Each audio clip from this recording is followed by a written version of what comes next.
still in the early stages, and the policy that they have in the NFL has been put on hold. And it was an agreement by NFL Players Association and the NFL owners in the NFL. But again, the problem being, people talk about it being about the flag. It's not about the flag. It never was. It's not about the military. Okay, so people that are getting riled up and upset and feel like these people are disrespecting the flag, I urge you, if you do not already know, I urge you, one, Google the national anthem, the Star Spangled Banner, whatever you want to call it, and read the entire song. Right. You know, myself and Baldy put this out there when this issue came about, and as I put it out at that time, it was a lot of people that I knew that didn't know about the song. But there are actually 4 complete verses to that entire song. Right. Okay, and I'm sure there's still a lot of people that don't know that there's 4 complete verses to that song. Right. Now, why did they pick the first verse to sing at sporting events? We'll probably never know. Right. Why is it a staple to sing the national anthem or Star Spangled Banner, whatever you want to call it, at the beginning of a sporting event? Right. We may never know. Never know. But the issue that I have with this entire thing, and the owners wanting to have some form of punishment or have some sort of policy in it, you're violating these people, these citizens' constitutional rights. Right. I mean, I understand that they're professional football players. They have a job. That's their job. I understand that. Right. But they took prayer out of schools for some of the most idiotic reasons that I could ever think of, that I've ever heard of. So this is on a more grand scheme, a broader scale. And again, the problem, people, the flag, the people that are upset about and are stating that it is disrespectful to the flag and disrespectful to veterans. Some military people, not some all. military persons have probably never been in a lot of the situations that I've been in. And never will be, probably. Never will be. Have not been in situations that a lot of urban youth, urban males, minority urban males have been put in.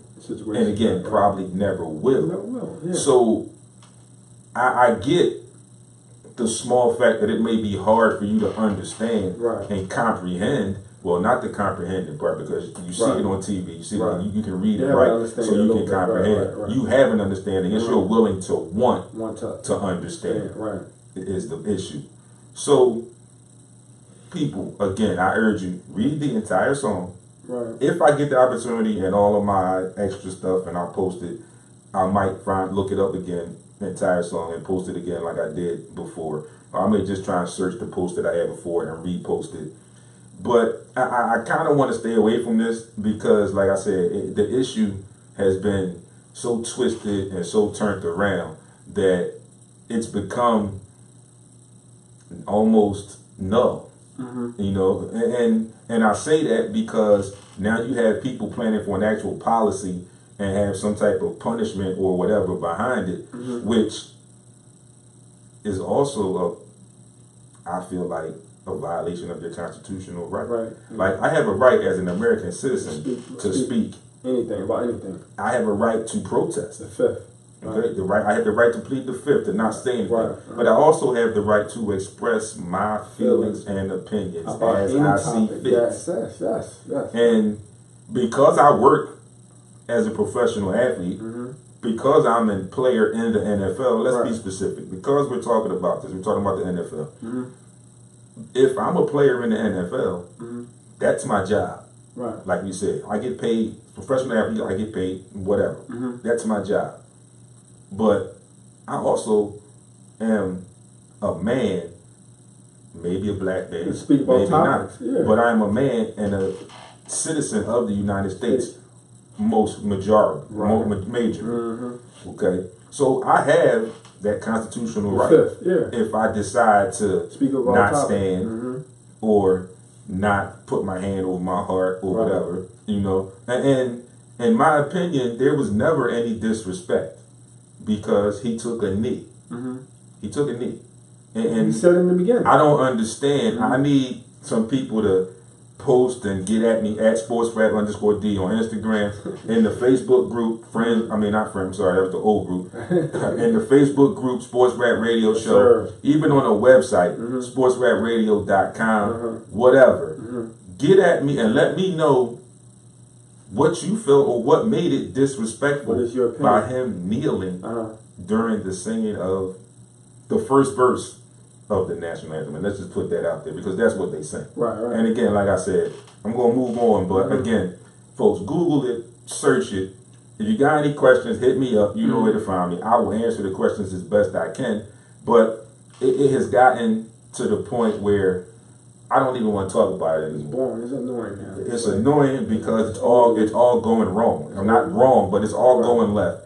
And everybody's upset about an issue that was brought in by society. Right. It was never brought in by the person who initially protested. Brought to our attention. This was never his idea. This was never his thought process. And again, he put that out there when he did it. Right. So, LeBron allegedly grew up wanting to be like Magic. Mm-hmm. Good thing. That's my favorite player of all time. I love Magic, man. I kind of don't buy that. I don't buy it either. You can always play with the numbers. I thought it was MJ. Play with the narrative. Mm-hmm. Right. He wore number 23 when he came into the league. He had to switch it. He switched it when he went to Miami to 6, which is 2 times 3. And then still the same, pretty much the same combination, the same number. Then he went back to 23. And now he's going to be 23 in the Lakers. He's going to be 23 with the Lakers because he can't be 32 because Magic's number is retired. Right. But he wore 23 in high school. Yeah. So I take that. I just take that with a little grain of salt. Right. Because his style of play doesn't give you the impression that he wanted to be like Magic. But it's news. I report the news. Right. We'll never know. That's what we do. The true story.